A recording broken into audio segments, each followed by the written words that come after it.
కాంగ్రెస్లో ఉన్నటువంటి సంక్షోభాన్ని నివారించడానికైతే దిగ్విజయ్ సింగ్ హైదరాబాద్కి వచ్చారు. మనతో పాటు కాంగ్రెస్కి సంబంధించిన సీనియర్ నాయకులు అనిల్ గారు ఉన్నారు, మాట్లాడదాం. దిగ్విజయ్ సింగ్ వచ్చారు, సో ఈ సంక్షోభం సమసిపోతుంది అనుకుంటున్నారు? సంక్షోభంని కంప్లీట్గా అంటే పరిష్కరించాలని చెప్పేసి దిగ్విజయ్ సింగ్ గారు వచ్చారు.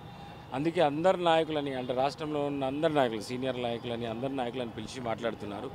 ఈ సంక్షోభానికి ఇక తెరబడుతుంది. ఇంకా this is the last meeting అని అనుకుంటా.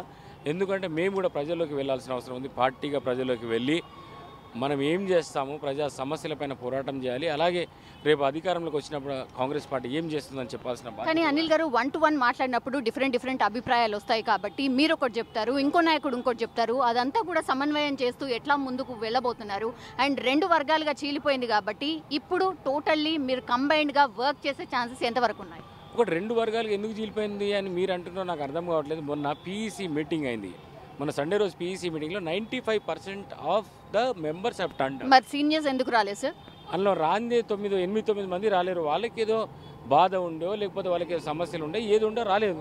దానికోసం కదా ఇవాళ పిలిచింది. కానీ సీనియర్ల హయాంలోనే కదా మీరు పనిచేయాల్సింది. వాళ్ళు లేకుండానే మీ మీటింగ్స్ జరుగుతున్నాయి, మీ నిర్ణయాలు కూడా జరుగుతున్నాయి. అదెందుకు జరుగుతుంది? సీనియర్ అంటే నేను సీనియర్ కాదా ఏంటి? 15 ఏళ్ళ నుంచి నేను ఉన్న వాళ్ళు సీనియర్లు అంటే మాత్రం నాకు చాలా కోపం వస్తుంది. ఎవడు సీనియర్? మహేశ్వర్ రెడ్డి. నేను సీనియర్. మహేశ్వర్ రెడ్డి ఎప్పుడు వచ్చిండు, నేను ఎప్పుడు వచ్చిన పార్టీలకు అందరూ గదే 5 ఏళ్ళు అటు ఇటు ఉన్నది. నేను కూడా సీనియర్ని. ఒకసారి ఎమ్మెల్యేగా ఎంపీగా పనిచేసిన, 3 సార్లు కంటెస్ట్ చేసిన. I'm also senior. జానారెడ్డి గారు సీనియర్ కదా, సుదర్శన్ రెడ్డి గారు సీనియర్ కదా. మరి వీళ్ళంతా సీనియర్లు కదా. మీరు సృష్టిస్తున్నారు, వాళ్ళు అనట్లేదు. వాళ్ళు ఏమంటున్నారు అంటే మాకు అసంతృప్తి ఉందని చెప్తున్నారు. కానీ నేననేది అంటే వాళ్ళు సీనియర్లని వాళ్ళు అనట్లేదు, మీడియా సృష్టిస్తుంది. It's not about seniors and juniors.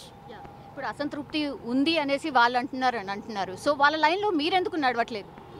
అసంతృప్తి ఉంటే మాకు కాదు అధిష్టానం అనేది. Because there should be A mediator. ఇప్పుడు నాకు ఆయనకు ఒపీనియన్ డిఫరెన్సెస్ ఉన్నప్పుడు there should be AICC secretary కావచ్చు, ఏఐసీసీ కాంగ్రెస్ పార్టీకి అధిష్టానం అనేది ఉంటుంది. కాంగ్రెస్ పార్టీ ఆ ఢిల్లీ నుంచి అంటే అక్కడ ఉన్న ఏఐసీసీ సెక్రటరీలు ఉంటారు. ఇప్పుడు దిగ్విజయ్ సింగ్ అన్నారు చాలా సీనియర్ నాయకులు, ఈ ఆంధ్రప్రదేశ్ రాష్ట్ర వ్యవహారాలను చూసిన నాయకుడు కాబట్టి ఆయనకు నాయకుల గురించి తెలుసు, అసలు ఏం జరుగుతుందో ఇక్కడ కొద్దిగా అవగాహన ఉంటుంది. కాబట్టి ఎట్లయితే పరిష్కరించవచ్చు అని is a most season man and is a gentlemen.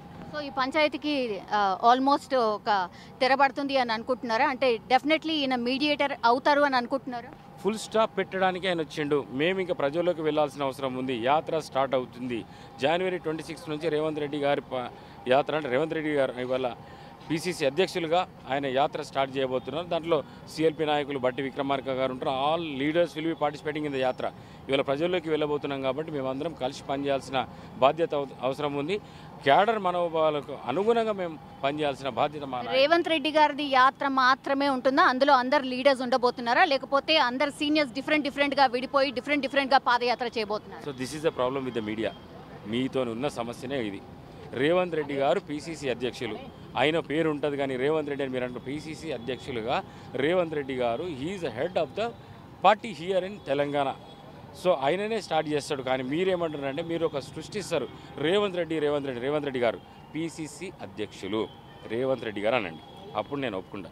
PCC అధ్యక్షులు రేవంత్ రెడ్డి గారు, ఎందుకంటే he's the leader of our party in state.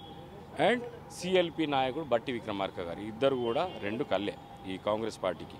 ఎక్కడైనా సరే, ఈ రాష్ట్రంలోనే ఏ రాష్ట్రంలో అయినా సరే అందరు కలిసి పనిచేస్తారు. మీడియా మాత్రం కొద్దిగా ఇలాంటి వార్తలు సృష్టించారు. కమిటీల వల్లనే లొల్లొచ్చింది కాబట్టి మళ్ళీ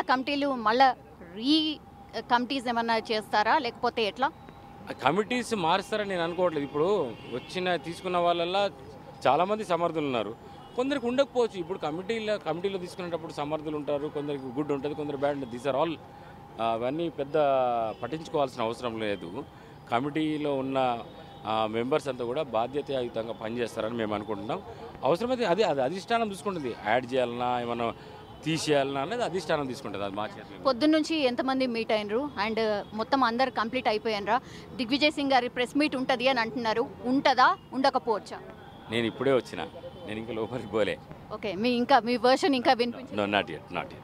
ఏమన్నా అడగచ్చా సార్? మీరేమన్నా మీ వర్షన్ ఏముంటుంది అని?